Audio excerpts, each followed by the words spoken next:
Hey, how's it going, everyone? Today, I'm going to teach you how to sign out of Google Photos app.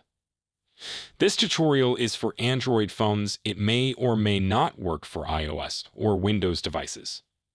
So here I have my Android phone. I am going to go through the apps and look for settings.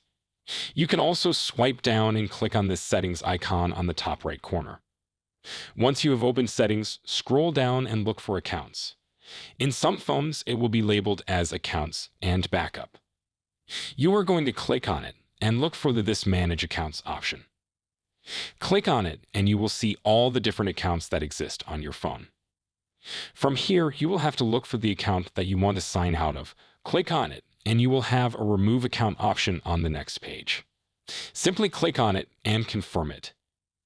Then press OK, and you will be able to sign out of Google Photos app. I hope this video was of help. Bye.